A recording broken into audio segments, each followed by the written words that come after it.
Bonjour à tous. Aujourd'hui, je vais vous raconter l'histoire de Gérard et de l'entreprise.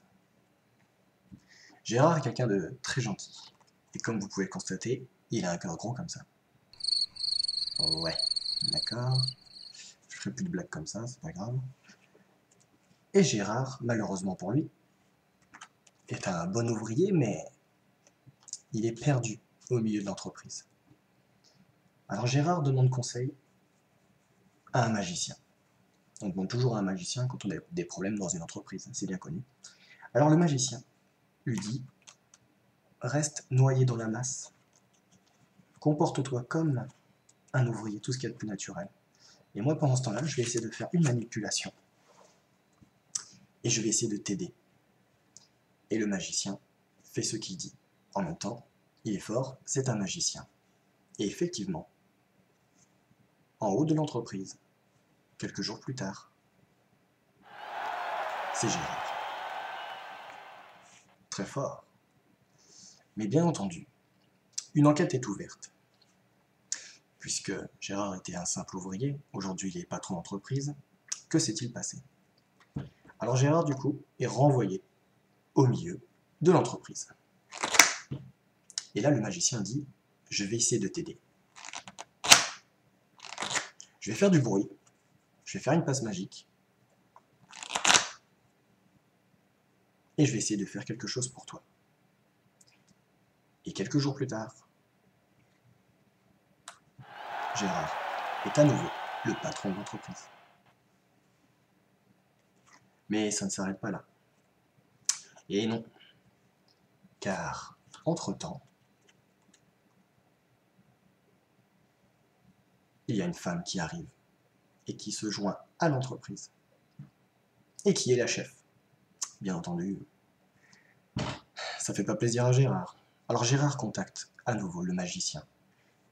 Il bondit, il fait tourner la tête de cette femme et il prend au pied de la lettre ce qu'on lui avait demandé, à savoir faire disparaître cette femme. Mais vraiment, elle a vraiment disparu. Hop, dégage. Et vous savez quoi? Aujourd'hui, qui dirige l'entreprise? Ben oui, c'est Gérard. Forcément. Sacré Gérard.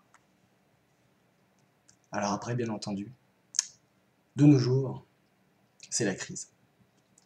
Et donc l'entreprise est cassée en deux. Un côté français et un côté racheté par les Chinois. Alors Gérard tente sa chance avec les Chinois. Mais le problème, c'est qu'il se fait avoir parce que les Chinois rachètent les deux entreprises au final. Et voilà, game over. Mais aujourd'hui, il s'est passé quelque chose. Et les deux entreprises sont revenues en France. Ils ont refusionné et tout marche comme avant. Quelqu'un a racheté les deux entreprises. Qui est-ce? Oh bah c'est Gérard. Oh bah il est balèze. Franchement, il est vraiment fort, Gérard. Voilà, c'est ainsi que pourrait se terminer mon histoire, mais il faut que je vous raconte quelque chose encore. C'est qu'au jour d'aujourd'hui, Gérard est fatigué. Mais c'est même plus lui d'ailleurs qui dirige l'entreprise. Non. D'ailleurs, j'ai entendu dire que tout en bas de l'échelle, il y avait un homme. Et cet homme était très fort. Il faisait danser tout le monde dans l'entreprise. Mais vraiment danser tout le monde. Voilà. Encore une fois, mon histoire pourrait se terminer maintenant. Mais j'aimerais vous dire que dans une entreprise, il ne faut pas hésiter, mais vraiment pas hésiter à apparaître, voire même parfois à disparaître. Et surtout, n'hésitez pas à vous salir les mains.